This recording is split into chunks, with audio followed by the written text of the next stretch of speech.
chacun d'entre vous d'être là pour cette étude ce soir.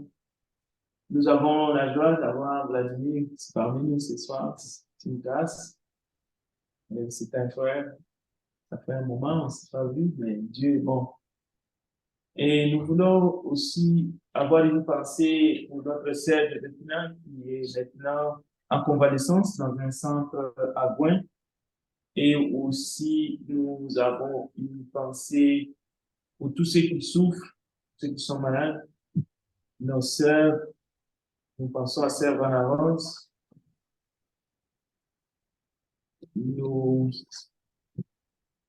Je vais commencer par un communiqué qui ne concerne pas, parce que nous n'avons pas l'habitude de faire un réveillon la nuit du 24 au 25, comme les autres dénominations le font. Nous n'avons pas une messe de nuit. Mais par contre, nous avons l'habitude de passer la nuit du 31 au 1er dans la prière. C'est une autre manière de commencer une nouvelle année. Ce n'est pas une tradition. Alors, si, étant donné que ça tombe une journée de culte, si vous pensez que nous devrions quand même avoir notre réveillon du 31 au 1er, alors la boîte à suggestions est là. Comme c'est un dimanche au lundi, alors si vous pensez que vous seriez, vous allez vous déplacer pour vous aimeriez, vous avez envie de vous déplacer pour venir ici, pour qu'on fasse la même chose jusqu'à minuit, après on rentre à la maison, mettez votre suggestion dans la boîte. Sinon, on pourrait le faire en ligne, comme on l'a fait dernièrement quand il y avait le Covid. Donc, c'est l'un ou l'autre. C'est-à-dire qu'il y aura cette prière en chaîne pour passer d'une année à une autre, mais on peut le faire en présentiel ou en ligne. Nous sollicitons votre contribution, c'est-à-dire nous aimerions savoir quelle est votre préférence pour qu'on n'organise pas quelque chose juste comme ça. Mais on veut quand même savoir. Alors, nous avons du temps. On est encore, aujourd'hui c'est le 20 décembre. Donc, nous avons du temps pour mettre ce que nous souhaitons, ce que nous proposons dans la boîte. Bien. Alors, nous allons nous concentrer pour l'étude de ce soir. Alors, si vous avez votre Bible, prenez-la.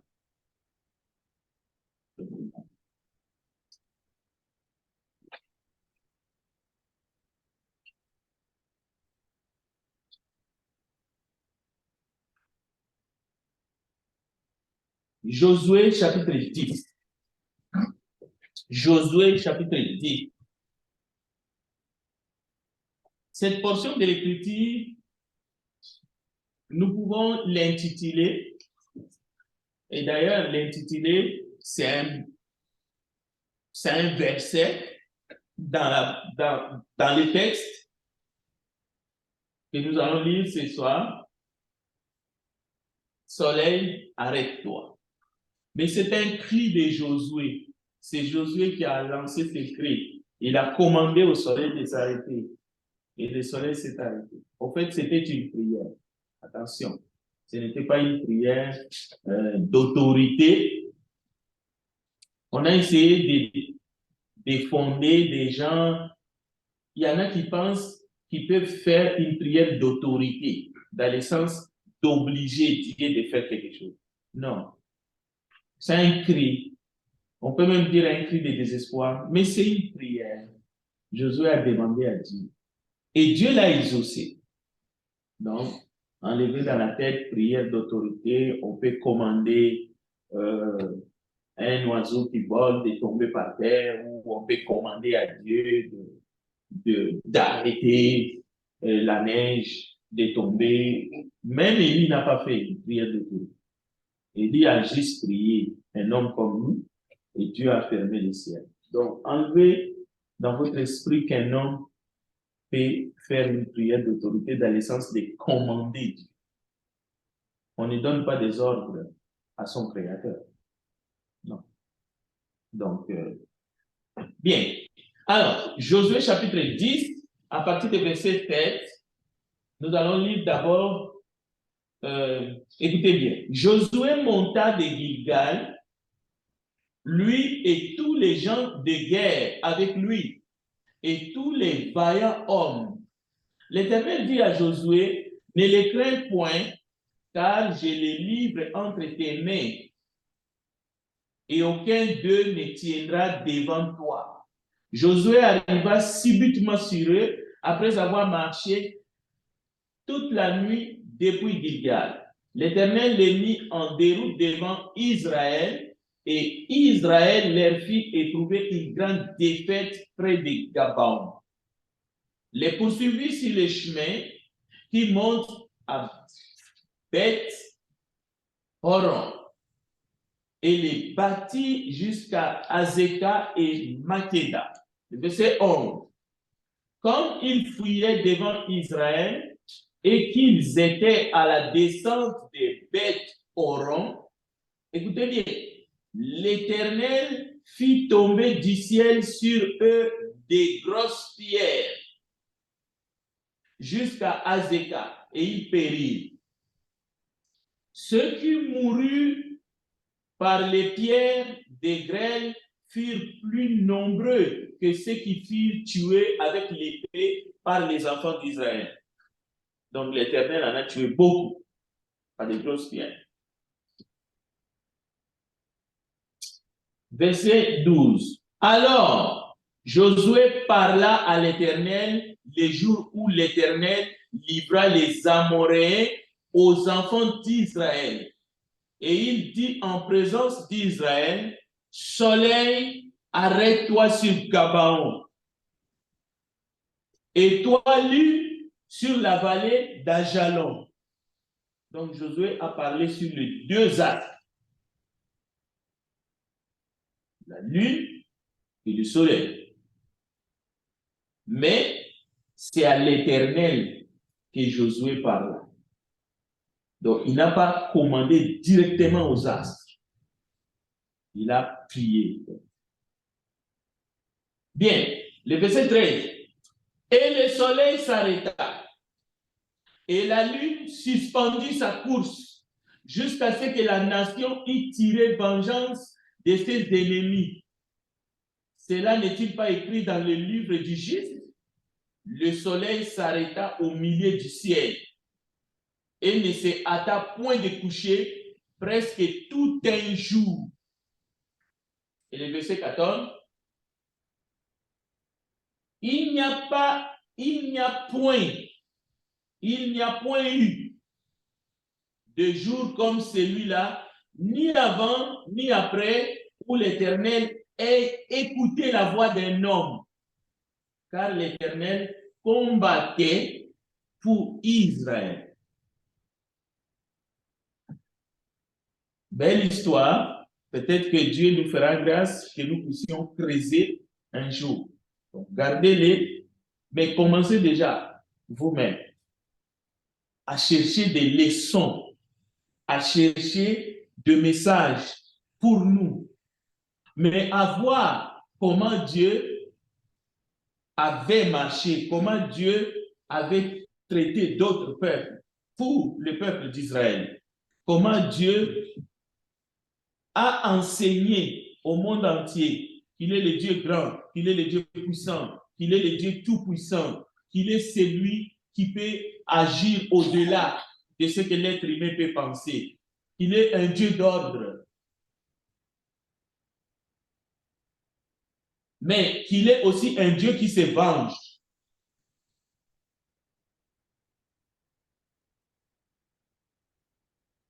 Bon, ce que nous allons apprendre, au fait, je vais faire un point. Lorsque nous parlons d'Israël,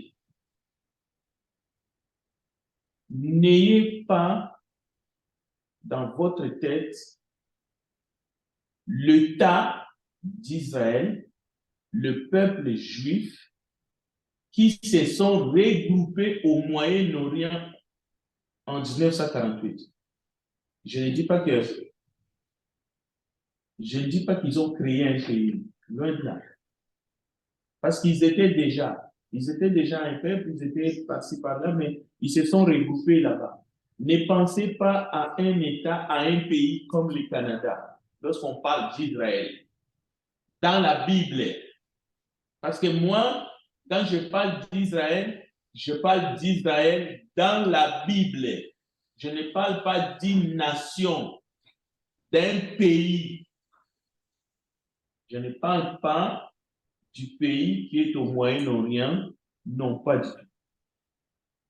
Je parle d'Israël dans la Bible.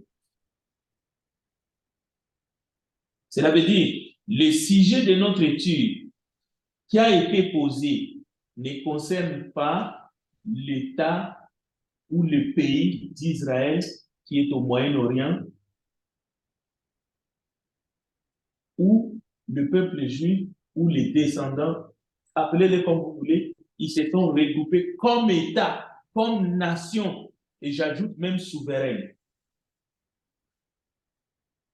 Aujourd'hui, ils ont un président, ils ont un premier ministre, je peux citer son nom, comme je cite tous les premiers ministres de tous les pays du monde, Benjamin Netanyahu. Je ne parle pas de ce peuple qui est dirigé aujourd'hui par Benjamin Netanyahu. Enlevez ça dans votre esprit. Si vous avez ça dans votre esprit, vous êtes dans l'erreur. Et vous allez voir. C'est pour ça que j'ai lu ce texte ici. Cela veut dire, ce que Dieu a fait ici peut vous ouvrir l'esprit pour comprendre que Israël, que la Bible parle, c'est celui de ce texte-là. Où Dieu lui-même était roi du haut des cieux. Et puis, tranquillement, il y avait des prophètes qui communiquaient directement au peuple, l'ainsi dit le Seigneur, où le peuple pouvait se révéler directement à Dieu, où Dieu sortait ici dans ce monde pour défendre ses peuples. Comme nous venons d'écouter, ils avaient Moïse, après ils ont eu Josué, et ainsi de suite. Ils vont avoir comme roi Saül, et ensuite, qui va venir? David était sur le trône et Salomon va succéder. Donc, votre raisonnement doit être clair. C'est de cet Israël-là dont on fait allusion. C'est-à-dire Israël dans la Bible. Nous avons l'histoire. Maintenant, je ne suis pas en train de discriminer ni de dire quoi que ce soit sur l'État d'Israël ou l'État hébreu actuel. Je parle de l'Israël antique. Ceci doit être clair et net. Parce que sinon, vous allez être dans la confusion, le diable va jouer avec vous.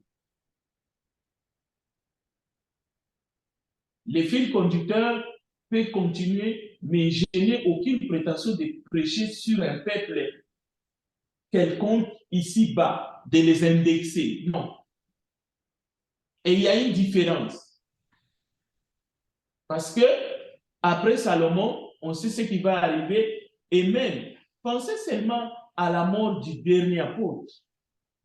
Pourquoi j'ai fait appel à la mort du dernier apôtre? C'est comment le dernier apôtre va mourir. C'est à la suite d'une grande persécution des disciples de Jésus que nous n'avons plus d'apôtres aujourd'hui. Ce n'était pas par mort naturelle. Non, ils ont été exterminés. On peut dire un génocide de vrais disciples de Jésus-Christ. Maintenant, ce qui va arriver après, ou ce qui se passe actuellement dans le monde, notre référence maintenant, c'est la foi. Ce n'est pas le dernier apôtre, c'est Jésus-Christ lui-même crucifié, mais ressuscité, et il est retourné dans le ciel. Maintenant, nous gardons l'histoire et nous avons les écrits. Nous essayons de regarder qu'est-ce qui est écrit dans les livres. Les livres de vie, on se limite là. Mais on n'a pas de prétention ni de leçons à parler des choses qui ne sont pas dans la Bible. Pourquoi on va en parler? Quelle est la référence? Je ne peux pas parler de 1945 ou de 1948. C'est écrit où dans quelle Bible? Mais c'est une réalité. Je ne peux pas venir ici prêcher pour les villes qui sont, disons, nouvellement construites à Laval, à Blainville, ainsi de suite, et en faire un enseignement. C'est nouveau. Ça existe au Canada. Mais ce n'est pas dans la Bible. Bien. Donc,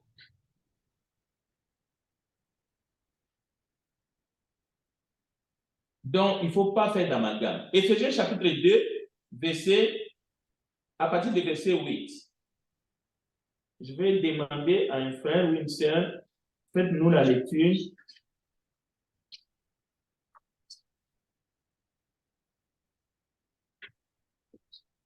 Lisez 8 à 12.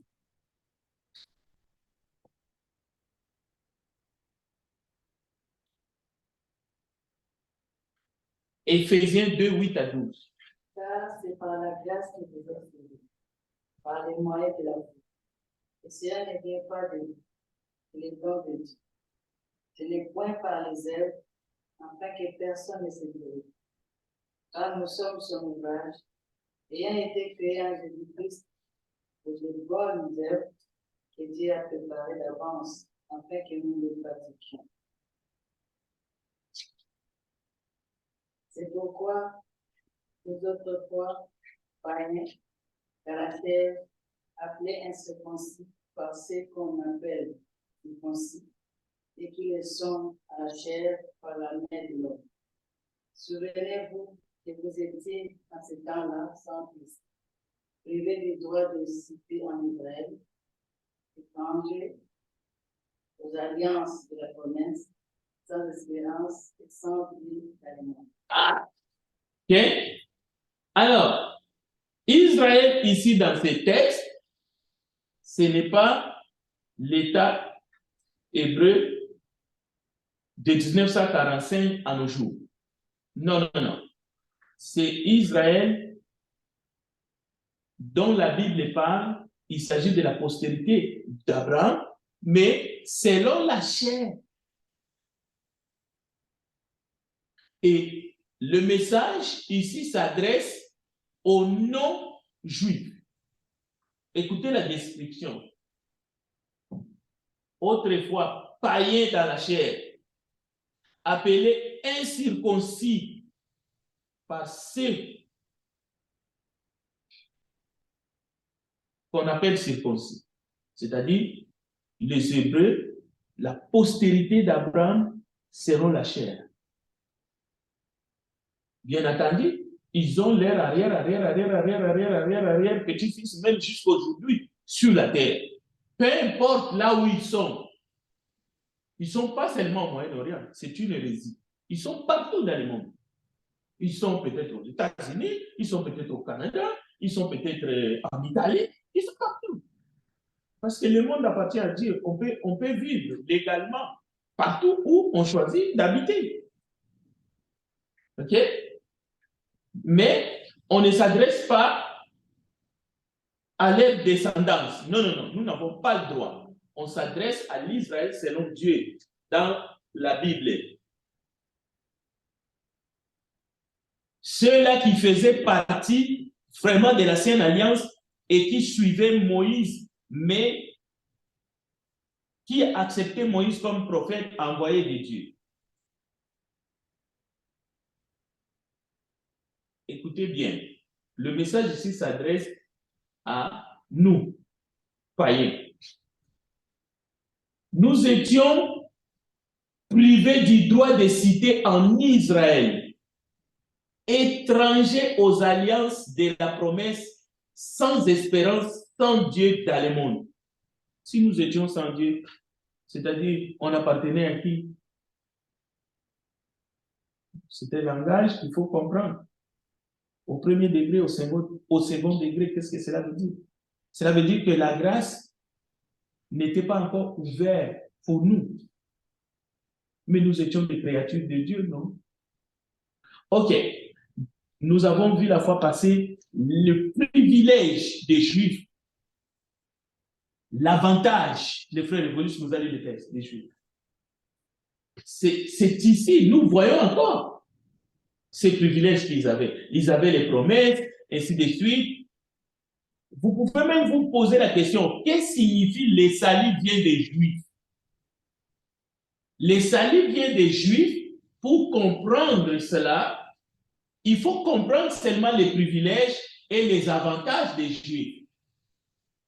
Dieu a choisi le peuple juif. Et ce peuple avait les promesses, ce peuple avait une alliance, ce peuple avait une espérance, le prophète, ainsi de suite. Et c'est dans ce peuple-là que Dieu a choisi que Christ est venu. Parce qu'il est écrit né d'une femme juive. Mais là, c'est selon la chair. Il s'agit d'Israël, postérité d'Abraham, selon la chair. Nous venons de le lire. Nous allons le lire encore. Alors, regardez le verset 23. Et non, le verset 13. J'aimerais que quelqu'un d'autre nous lit 13 à 10. 13 à 18, s'il vous plaît. Si Jésus éloigné, vous avez été rapprochés par le sang de Christ. Car il est notre paix, liquide, et ceux et Dieu n'en ont fait qu'un, et qui a renversé le mur de séparation. Il a anéanti par sa chair la foi de l'ordonnance dans ses prescriptions, en faire et créer en lui-même avec les deux un seul homme nouveau, en établissant la paix et il les réconcilie l'un et l'autre en un seul corps avec Dieu par la foi, en détruisant par elle l'unité.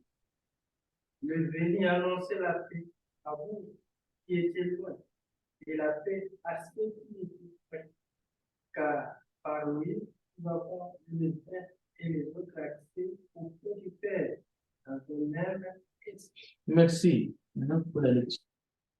Vous voyez? Donc, entre le circoncis et le circoncis, il y avait une unité, mais il y avait aussi une unité avec Dieu. C'est-à-dire que les circoncis et les circoncis étaient en unité avec Dieu. Parce qu'il y a eu cassure à cause du péché. Mais les circoncis ne supportaient pas les incirconcis. Ils disaient aux incirconcis, vous n'êtes pas inclus dans le plan de Dieu. Vous n'êtes pas le bienvenu. Ça ne vous concerne pas. Dieu est notre propriété. Dieu nous appartient. Vous êtes sans Dieu, vous, les païens. Maintenant, en Jésus-Christ, vous qui étiez jadis, nous qui étions éloignés des circoncis et de Dieu, Jésus-Christ est venu, il nous a rapprochés par son sang, le verset 14, lui qui est notre paix, alors que de deux, circoncis et incirconcis, il n'en a fait qu'un. Il a renversé le mur de séparation. Même entre les Juifs et les Samaritains, vous savez, l'histoire des bons Samaritains est là, ou l'histoire de Jésus et la femme samaritaine est là, ils ne s'attendaient pas. Donc, vous voyez un peu le climat. Donc, Dieu ne pouvait pas laisser cette situation perdurer quand même. En d'autres termes, on peut dire, Dieu ne pouvait pas demeurer seulement les dieux des Juifs. Est-ce qu'on se comprend? Bien. Alors, au verset 15, on parle de l'inimitié qui a été anéantie. Mais Dieu, Jésus-Christ, a anéanti l'inimitié par sa chair. Donc, il a anéanti la loi, les ordonnances, les prescriptions, afin de créer en lui-même, avec les deux, un seul homme nouveau. C'est-à-dire, juif, non-juif, circoncis, incirconcis. Christ est venu, maintenant il va créer un homme nouveau. Alors, s'il crée un homme nouveau, cela veut dire qu'il crée un peuple nouveau. Donc, comprendre qu'il y a un peuple nouveau, ce n'est pas contre les autres. Non. Parce que d'où vient cet homme nouveau? Cet homme nouveau jaillit de deux, c'est-à-dire du juif et non-juif, circoncis et incirconcis, mais en réalité, parce qu'il y avait inimitié avec Dieu, Christ est venu pour réconcilier l'homme pécheur avec Dieu. C'est pour cela que Jésus dira à Nicodème, il faut naître de nouveau, il faut naître d'en haut, il faut naître d'eau et d'esprit. Il faut devenir une nouvelle créature. Voilà l'homme nouveau, Éphésiens chapitre 2, le verset 17 et 18. Écoutez le verset 18. Et le verset 17. Il est venu annoncer la paix à vous qui étiez loin et la paix à ceux qui étaient près.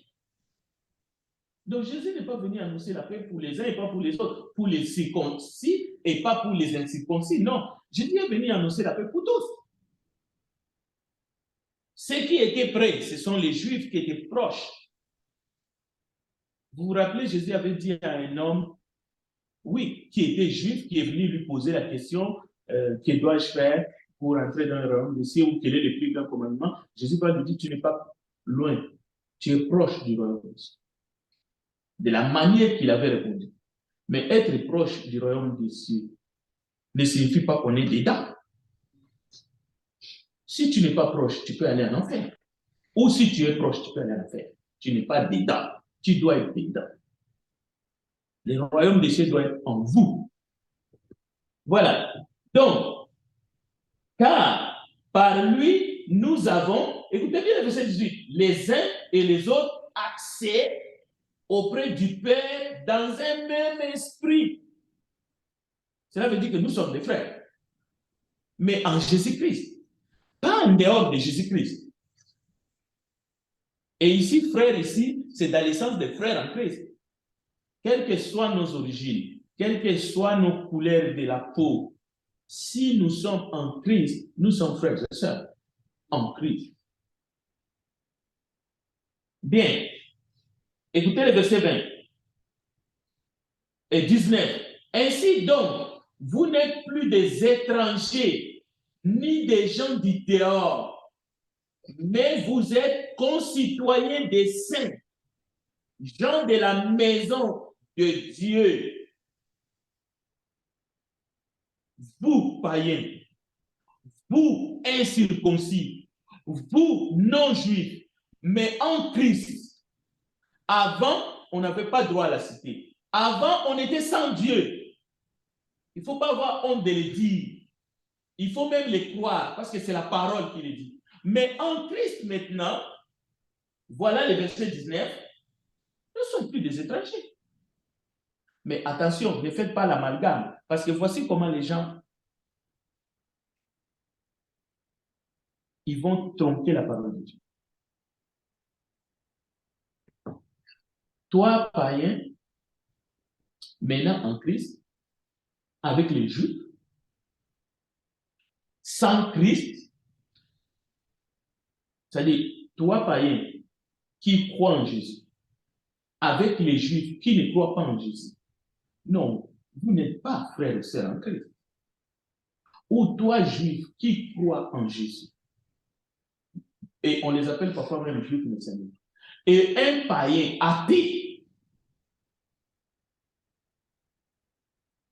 qu'y a-t-il de commun? C'est ça qu'il faut comprendre.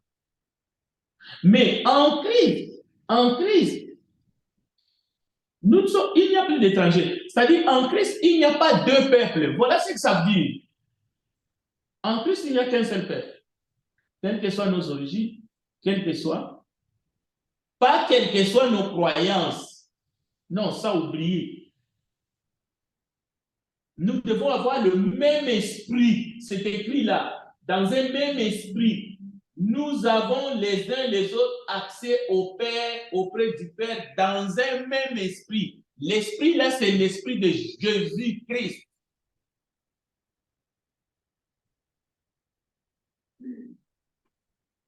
Alors, nous sommes concitoyens des saints, gens de la maison de Dieu. Et le verset 20, écoutez, vous avez été édifiés, écoutez maintenant, sur le fondement des apôtres et des prophètes. Jésus-Christ lui-même étant la pierre angulaire.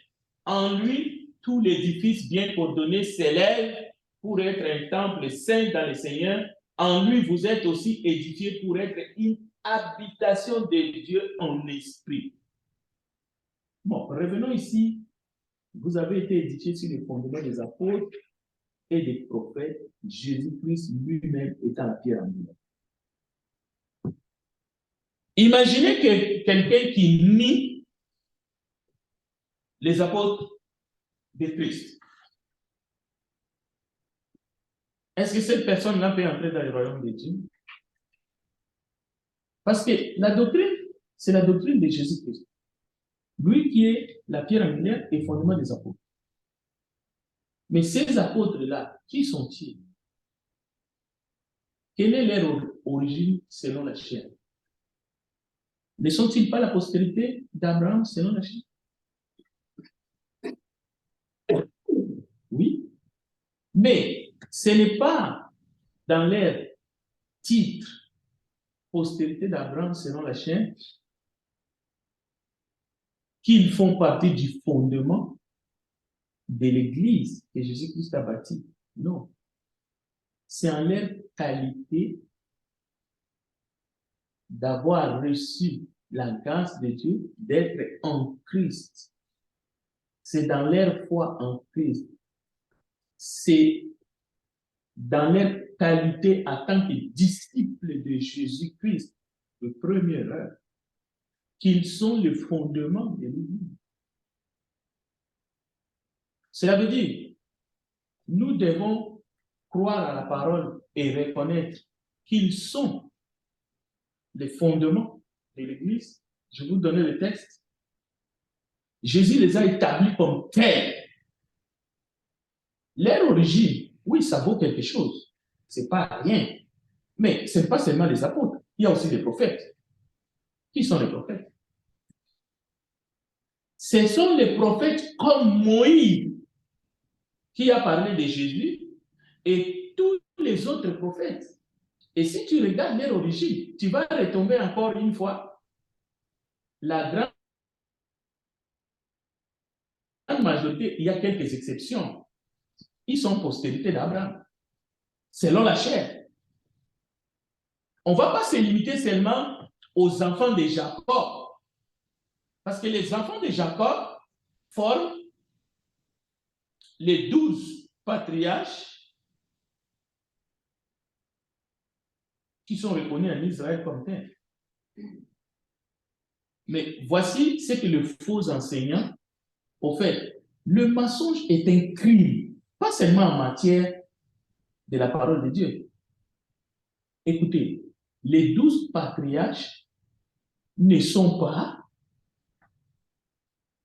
les fondements de l'Église que Jésus-Christ a bâtie.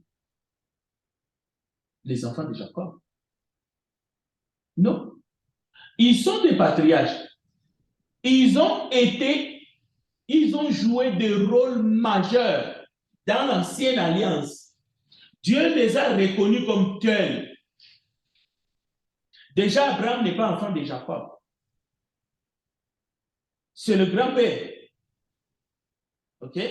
Mais c'est Abraham qui a reçu la promesse.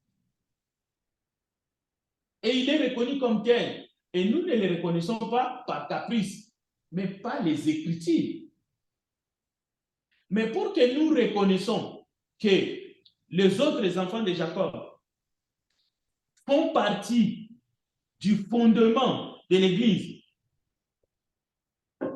il faut que ça soit écrit. Si un des enfants de Jacob était prophète, les prophètes et les apôtres font partie du fondement de l'Église. Jésus l'a dit. Éphésiens chapitre 2, verset 20. Le texte est là. Regardez, le texte est là. Mais les apôtres sont ceux-là que Jésus-Christ a choisis au nombre de 12. Excepté Judas, Matthias a remplacé, ça se limite là. Toute autre personne qui s'autoproclame apôtre, c'est un usurpateur, un apostat. Maintenant, les apôtres font partie du fondement de l'Église. Maintenant, les prophètes, pas seulement parce que ce prophète-là, son nom est dans la Bible, qu'il fait partie du fondement de l'Église. Non, méfiez-vous. Mais le vieux prophète qui a menti, le jeune prophète, et l'a induit en erreur, et ce jeune prophète s'est fait dévorer par un lion. Est-ce que ce vieux prophète-là fait partie du fondement? Donc, il y a des prophètes obéissants, mais il y a des prophètes désobéissants. Ce n'est pas seulement parce que son nom est dans la Bible. Est-ce que les 50 prophètes de Baal, même si on n'a pas leur nom, font partie des fondements de l'Église? Non. Est-ce que nous avons besoin de savoir leur origine? Non. Les 50 prophètes de Baal étaient en Israël. Donc, ceci est clair. Maintenant, je ne veux pas aller plus loin. Je veux seulement vous montrer que Dieu ne fait rien au hasard. OK?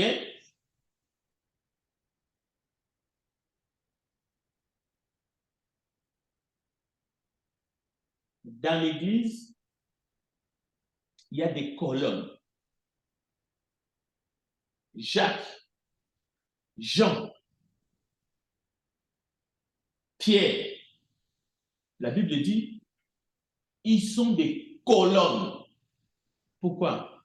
Ils sont reconnus comme des colonnes. Mais pour avoir été avec Jésus. Mais ce sont des hommes avec des faiblesses aussi. Mais ils sont cités comme étant des colonnes dans l'Église. Maintenant, on peut évoluer. Tous les prophètes, 1 Corinthiens chapitre 12, je vous donne les textes, les versets 27 et 28. Lisez vous-même, vous allez voir. Vous allez voir ce que Dieu a fait d'eux. 1 Corinthiens chapitre 12, versets 27 à 28.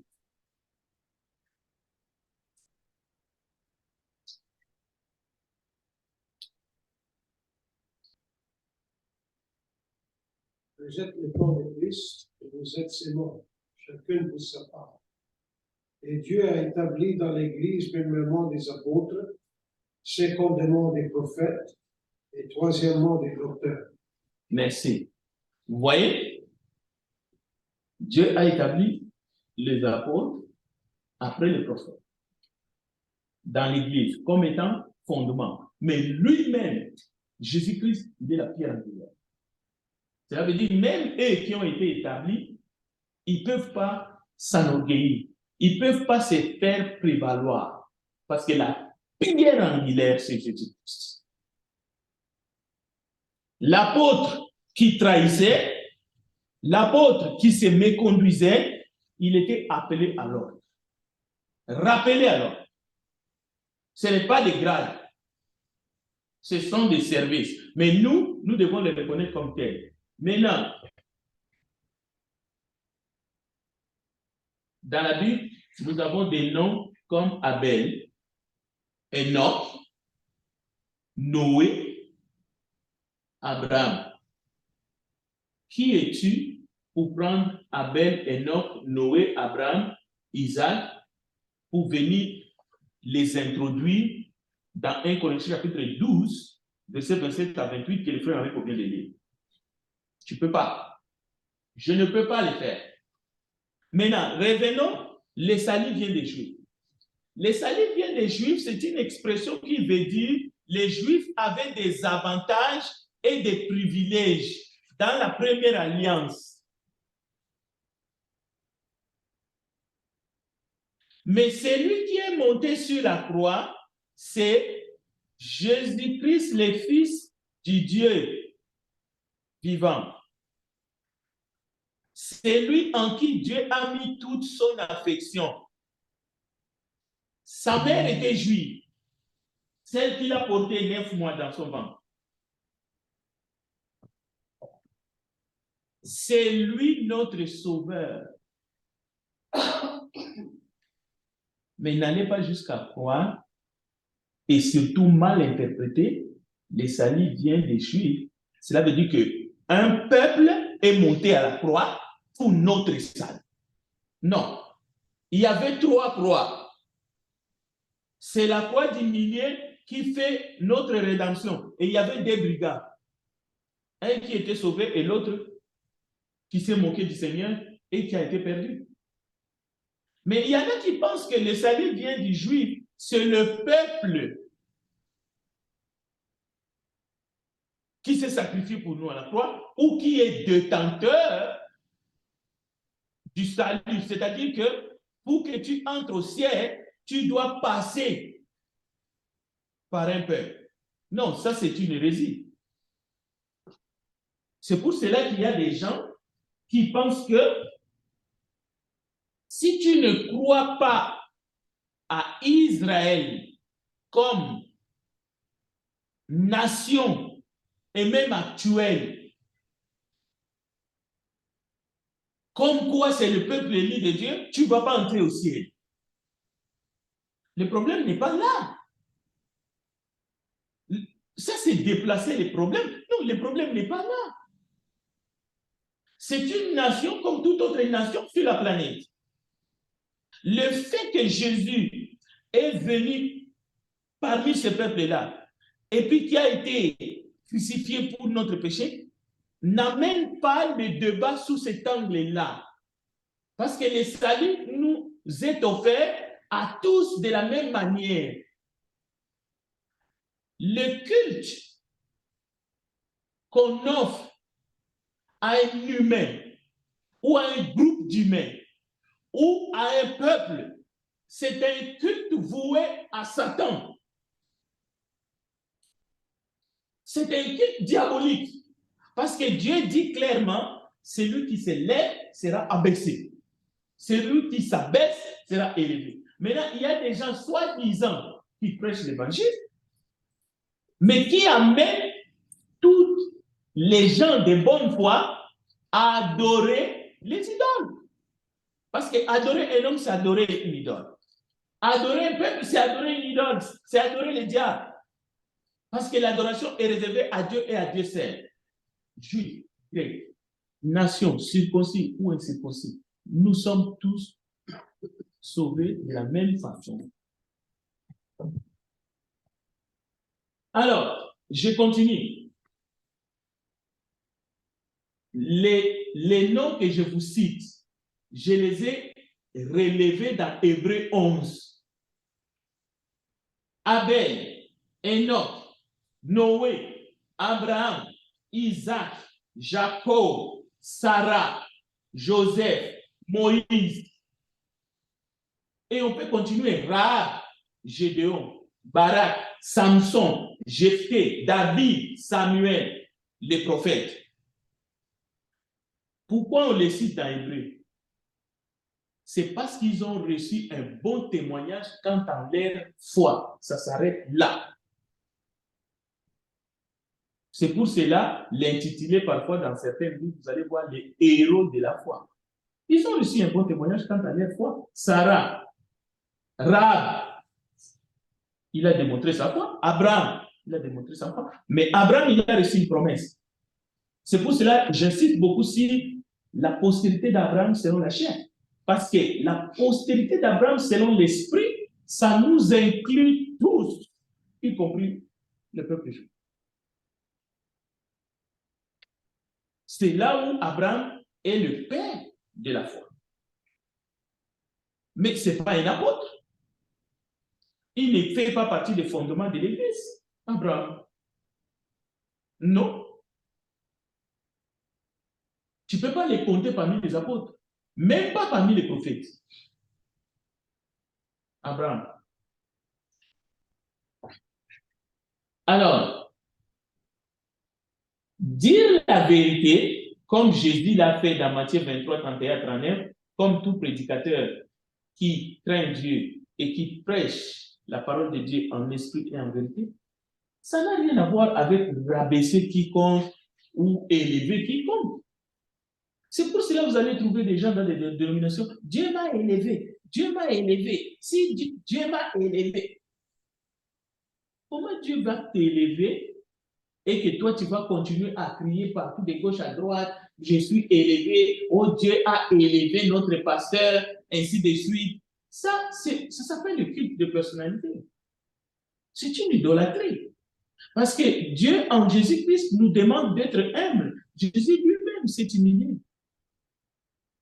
Alors, dans Matthieu 23, que je viens de citer, verset 31 à 39, vous allez voir, Jésus s'adresse aux scribes et aux pharisiens en leur disant,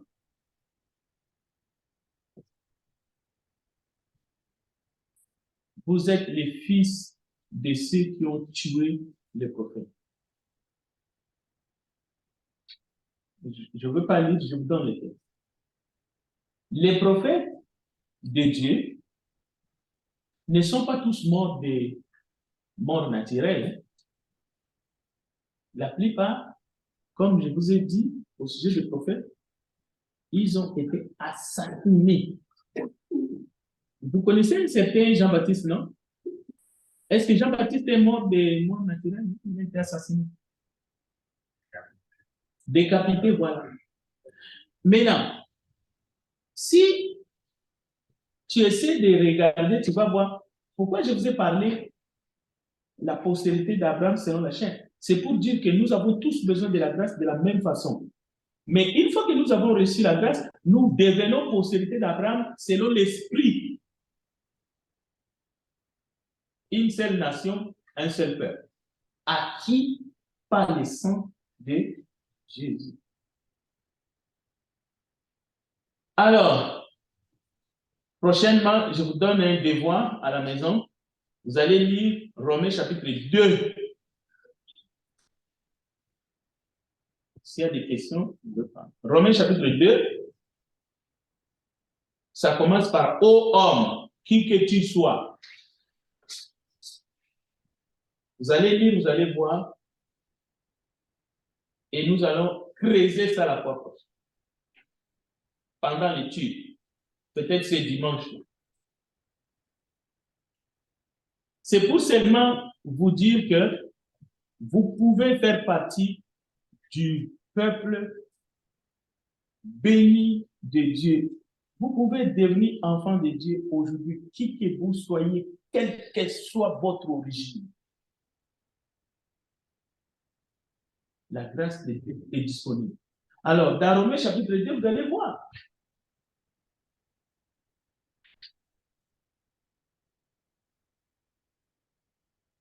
Il ne suffit pas de porter les noms. Vous allez confondre, vous allez comprendre que il y a,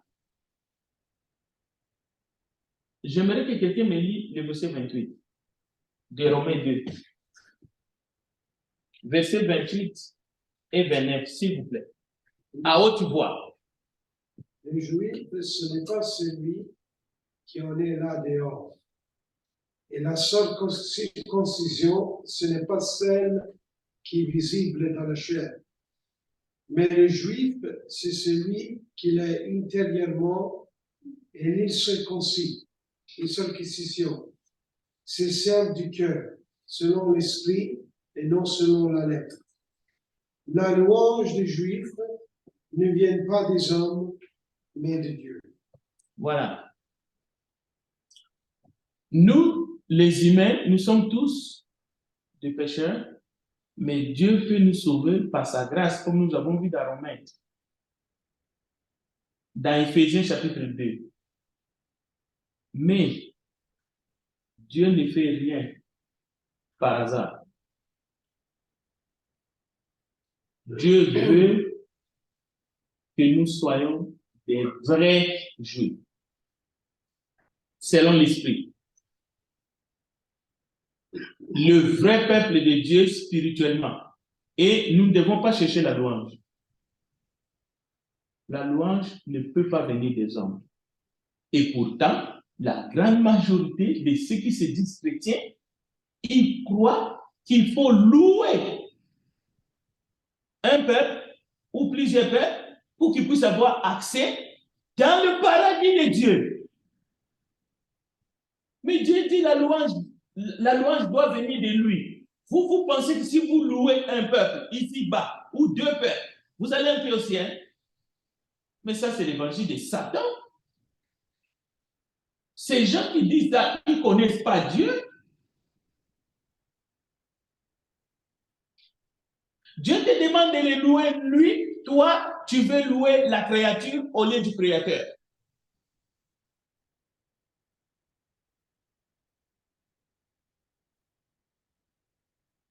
Dieu nous demande de respecter tout le monde, de nous aimer les uns les autres.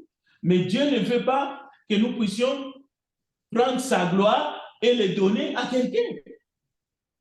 Même si c'est notre bienfaiteur. Alors, la fois prochaine, Romains 2, il faut les lire du premier verset jusqu'au dernier. Et après, nous allons nous retrouver. Que Dieu bénisse sa parole. Nous allons, parce qu'on a déjà fait les communiqués, chantons un cantique, le numéro 302. Et cette fois-ci, je vais demander à notre frère Henri de nous diriger dans le prière.